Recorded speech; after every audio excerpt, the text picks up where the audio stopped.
Hello everyone, मेरा नाम है आदिल और आप देख रहे हैं HVAC टेक्निकल फॉल्ट। आज की इस वीडियो में बात करने वाले हैं कंडेंसर के बारे में। सीखने वाले हैं कि कंडेंसर के कितने टाइप्स होते हैं, किस तरीके से ये काम करता है। लास्ट टाइम मैंने कम्युनिटी पोस्ट की थी अपने चैनल पे और आप लोगों ने बहुत सारा यानी कि कमेंट किया था। मैंने पूछा था कि उसमें कंडेंसर की कितने टाइप्स होती हैं, तो मैक्सिमम लोगों ने मुझे जो है गलत जवाब दिया था। तो इसलिए आज मैं इसी बिहाफ पे जो है आप लोगों को ये कंडेंसर वाली वीडियो बना के जो है शो करना चाहता हूँ और बताना चाहता हूँ कि कितने टाइप से कंडेंसर हैं, आप लोगों की जो कन्फ्यूजन है। और कुछ ऐसे लोग भी हैं जो बिगनर्स हैं जिनको नहीं पता कि कंडेंसर के टाइप्स कितनी होती हैं। तो ये सारी चीज़ें आज मैं बताऊंगा, डिस्कस करेंगे आज इस टॉपिक के बारे में। वीडियो बहुत ज़्यादा हेल्पफुल होने वाली है। वीडियो पे एक लाइक ज़रूर कर देना, साथ ही साथ एक प्यारा सा कमेंट भी कर देना। तो चलो फ्रेंड्स, क्वेश्चन पढ़ता हूँ पहले। देखो, मैंने यहाँ पे लिख दिया है कि how many types of condenser in HVAC, जो आप लोगों ने मुझे बहुत ज़्यादा लोगों ने यानी कि गलत जवाब दिया था, ठीक है। उसके बाद नीचे जो है what are the two main types of condenser. देखो, सबसे पहले तो कंडेंसर की टाइप्स कितनी है ये देखेंगे। फिर उनमें से जो है कौन से ऐसे दो टाइप्स के कंडेंसर जो हैं मेन हैं, जो हमें HVAC में जो ज़्यादातर देखने को मिलते हैं, ठीक है। उसके बाद नीचे है how does a condenser work. तो ये तीन क्वेश्चन हैं और ये आप लोगों को HVAC के इंटरव्यू वगैरह में भी पूछे जाते हैं। अगर आप लोग एक अच्छे AC टेक्नीशियन या HVAC टेक्नीशियन बनना चाहते हो तो ये सारी चीज़ें आपको लाजमी पता होनी चाहिए। तो चलते हैं सबसे पहले क्वेश्चन के आंसर की तरफ, देखते हैं कि कितने टाइप्स के कंडेंसर होते हैं, फिर एक एक करके सारी चीज़ें समझेंगे। और सारी चीज़ें ड्राइंग के साथ आपको उसकी फिगर के साथ सारी चीज़ें समझाऊंगा कि कौन से कंडेंसर का नाम क्या है और क्या नहीं है, ठीक है। तो देखो फ्रेंड्स, यहाँ पे जो है लिखा हुआ है how many types of condenser in HVAC। तो आंसर इसका क्या है? Three main types of condensers based on the way the cool the refrigerant are mostly use in HVAC। जो मोस्टली यूज किए जाते हैं HVAC सिस्टम में वो थ्री टाइप्स के कंडेंसर हैं, ठीक है। अब कंडेंसर कौन कौन से हैं इसके अब हम पहले नाम देख लेते हैं।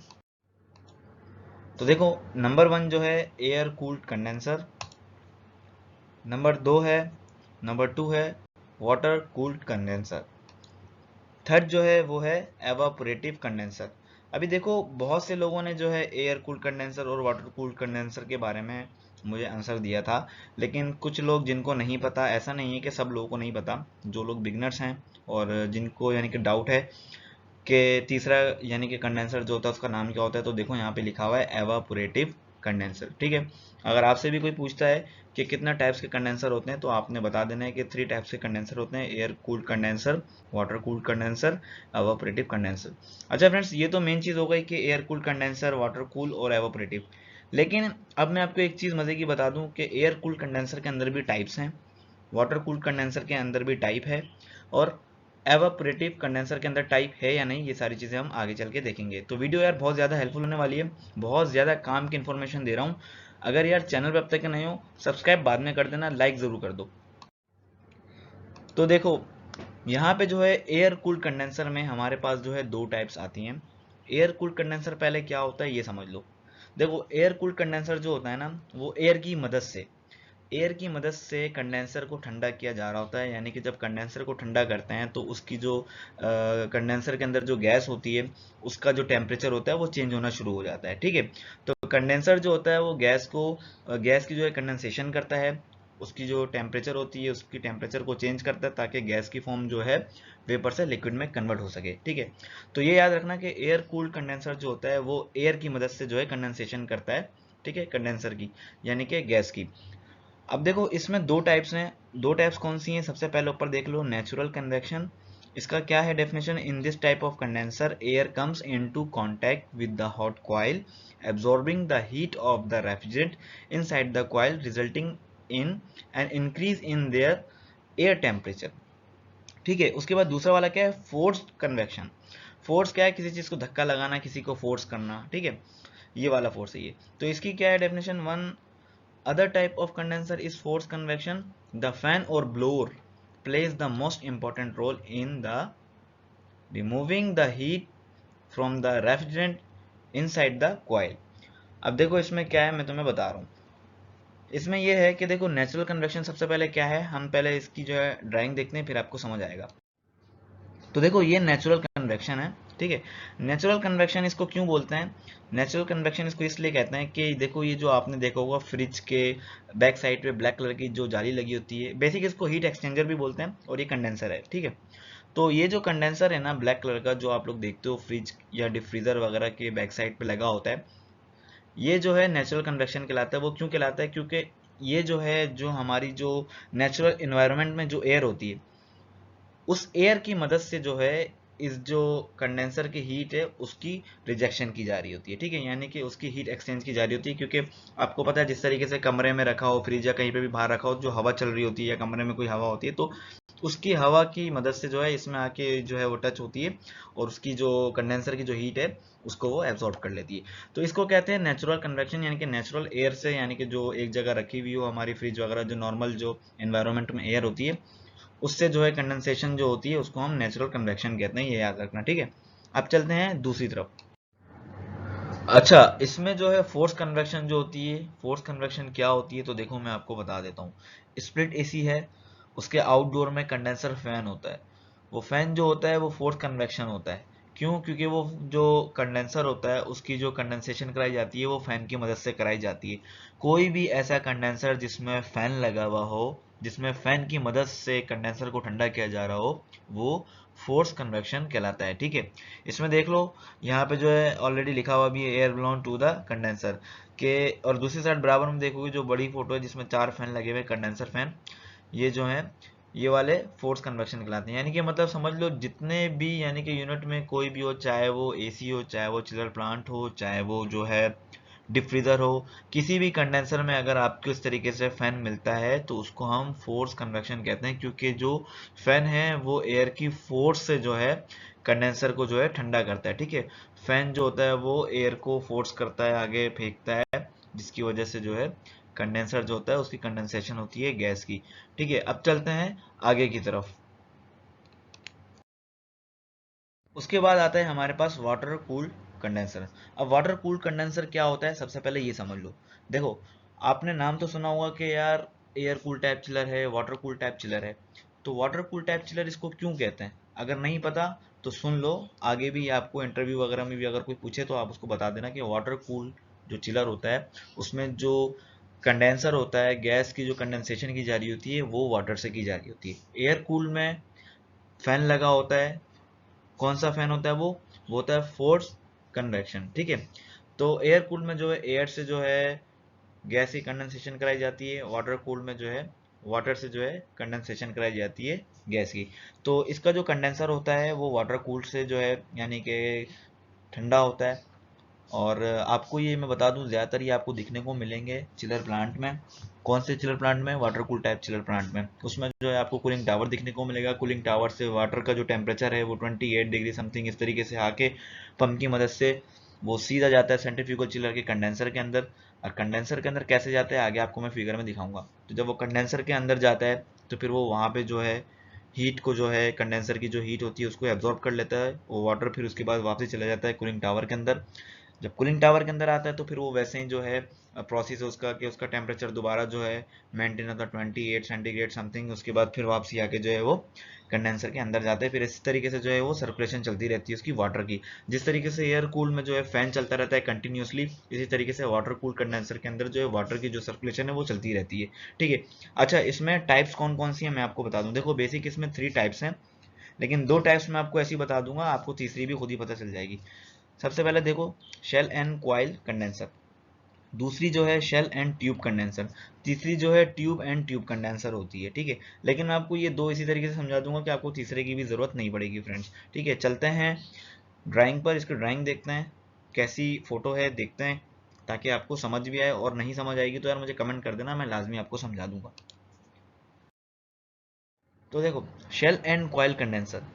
In a shell and coil condenser, a welded shell consists of a coil of in water tubing, ठीक है। In this type of water cooled condensers, the hot refrigerants flow into the shell। देखो क्या लिखा हुआ है इसमें, दोबारा एक बार पढ़ रहा हूँ। The hot refrigerants flow into the shell while cold water circulates inside the coils and condenses the refrigerant. It is generally the most compact and low cost। देखो इसने बताया कि इस शेल के अंदर जो है ना, देखो इस तरीके से सबसे पहली वाली जो पिक्चर है इसमें देखो, ये ब्लैक कलर का जो पूरा है ना इस तरीके से। अब इसके बाद बराबर वाली में देखो, इसमें लिखा हुआ है cooling water in, liquid refrigerant out in. तो देखो इसमें क्या सीन है, इसमें ऐसा है कि शेल एंड कॉइल कंडेंसर में क्या होता है कि शेल में गैस होती है और जो कॉइल होता है ना, उस कॉइल के अंदर जो है वाटर चलता है। वो कूलिंग टावर से वाटर आता है, वो कॉइल के अंदर से घूमते हुए जो है वापसी वो एक साइड से बाहर निकल जाए। देखो यहाँ पे जो है मैंने लेबलिंग के साथ ड्राइंग लगाई हुई है, पिक्चर लगाई हुई है, आपको पता चल जाएगा कि देखो वेपर रेफ्रिजरेंट इन हो रही है, आउट हो रही है, ये बेसिक अंदर ट्यूब है। ठीक है, तो क्या होता है कि पूरी एक शेल है, मतलब यूँ समझ लो कि पूरा एक सिलेंडर है, उसके अंदर जो है लाइन गई हुई है ऊपर नीचे करके, और उस लाइन के अंदर से जो है वाटर पास हो रहा है। और जो पूरा सिलेंडर है, एक तरीके से यूँ समझ लो सिलेंडर एग्जाम्पल के तौर पर समझा रहा हूँ, उस सिलेंडर के अंदर पूरी गैस एक साइड से इन और आउट हो रही है। तो जब वो गैस इन और आउट हो रही है उस लाइन के अंदर, जाहिर सी बात है गैस भी जो है टच हो रही होती है, तो उस लाइन का जो टेम्परेचर होता है वो चेंज होता रहता है वाटर की वजह से। और वो जो है वाटर क्या करता है, ट्यूब के अंदर से गुजरते गुजरते जो है शेल के अंदर जो भी गैस होती है उसकी जो हीट होती है उसकी रिजेक्ट कर करके एब्जॉर्ब करके वापसी कूलिंग टावर में चला जाता है। ठीक है, उसके बाद आगे जाते हैं, उसमें भी मैं आपको समझाऊंगा, उसमें भी आपको ठीक तरीके से समझ आ जाएगा। अब देखो इसमें है शेल एंड ट्यूब कंडेंसर्स। ठीक है, अब इसमें क्या है, शेल एंड ट्यूब कंडेंसर में जो है one of the types of condenser processes the heat by having a cylindrical shell consisting of water tubes.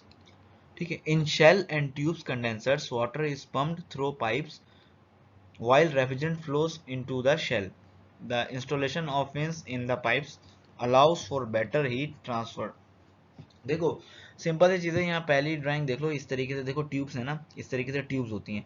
अब देखो किसी में जो है शेल में वाटर होता है, किसी में ट्यूब में वाटर होता है। तो ठीक है, शेल एंड ट्यूब कंडेंसर जो है दोनों मतलब एक तरीके से सेम समझ लो, किसी किसी में शेल में जो है वाटर जाता है, किसी किसी में जो है ट्यूब में वाटर जाता है। ठीक है, मतलब शेल किसको बोलते हैं, देखो ये पूरा बाहर का इसका पूरा कवर है। दूसरी ड्राइंग देखो, इसमें ये पूरा कवर है, इसके अंदर देखो पतली पतली सी लाइनें चल रही हैं। ठीक है ना, तो शेल पूरा उसका बाहर का कवर हो गया सिलेंडर टाइप का पूरा, और अंदर जो इसकी जो लाइनें चल रही हैं वो ट्यूब हो गई या कॉइल बोल लो। ठीक है, इस तरीके से, तो उनमें इतना डिफरेंस नहीं है।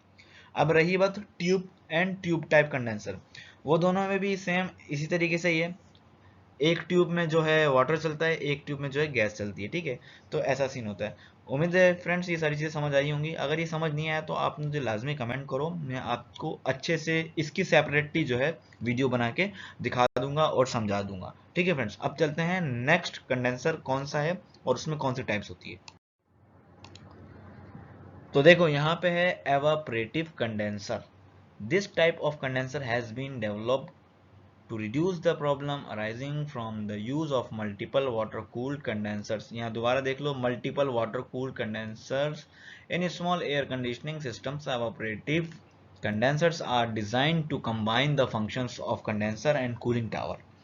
देखो यार ये यहाँ सिंपल सी चीज है, ये जो है इसमें जो है आपको फैन भी मिलेगा और इसमें वाटर भी मिलेगा। ठीक है, जिस तरीके से एयर कूल जो कंप्रेसर होता है उसमें सिर्फ एयर चल रही होती है, वाटर कूल में सिर्फ वाटर चल रहा होता है, तो इसमें जो है आपको दोनों मिलेगा। देखो एवापोरेटिव, ये इसमें एवापोरेशन होती है। ठीक है, तो इसमें यहाँ पे फिगर में समझ लो, आपको समझ आ जाएगा कि hot vapour refrigerant from compressor से देखो यहाँ पे अंदर आई, फिर जो है वापसी आई लिक्विड रेफ्रिजरेंट टू रिएक्टर।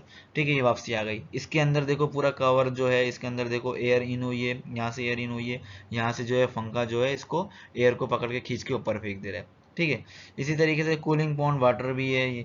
तो ये बेसिक क्या है, यहाँ पे लिखा हुआ है evaporative condenser are design to combine the function of condensers and cooling tower. तो ये बेसिक एक तरीके से कूलिंग टावर की तरह होता है। ठीक है, तो तीसरा जो होता है वो एवापोरेटिव कंडेंसर होता है। इसके आगे जो है ड्राइंग देख लो, कि देखो इस तरीके से होता है ये दिखने में। ठीक है, बीच वाली फिगर देखो, आपको समझ आ जाएगा खुद ही कि सबसे टॉप पे लिखा हुआ है हॉट सैचुरेटेड डिस्चार्ज एयर। यहाँ पे जो फैन लगा है वो सीधा कंडेंसर की हीट को उठा के बाहर फेंकता है खींच के। ठीक है, उसके बाद जो है देखो दूसरी साइड से जो है एक पाइप जा रहा है जो ब्लोअर है। देखो ब्लोअर यहाँ पे पंप लगा हुआ है, ये पंप से सीधा जा रहा है, यहाँ से वाटर शावरिंग हो रही है, फिर वापसी एक साइड से निकल जा रही है। ठीक है, तो इस तरीके से जो है एवापोरेटिव कंडेंसर जो होता है वो काम करता है फ्रेंड्स, इसको कहते हैं एवापोरेटिव कंडेंसर।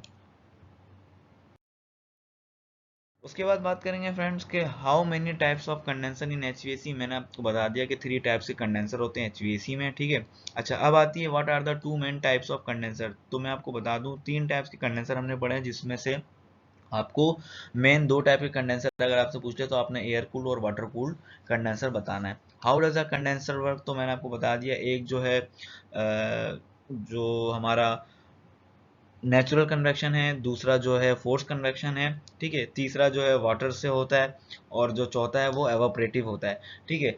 अगर आपसे ये भी पूछ ले कि कंडेंसर जो है क्या काम करता है, तो आप बता सकते हो उसको कि कंडेंसर जो होता है वो गैस की कंडेंसेशन कराता है, चाहे वो फोर्स यानी कि फोर्स कन्वेक्शन से की जाए, चाहे वो वाटर से की जाए, चाहे वो जो है नॉर्मली इन्वायरमेंट एयर से की जाए।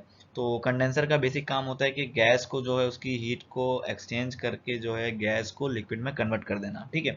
देखो, गैस जो है कंडेंसर के अंदर इन होती है high temperature high pressure vapour में, ठीक है।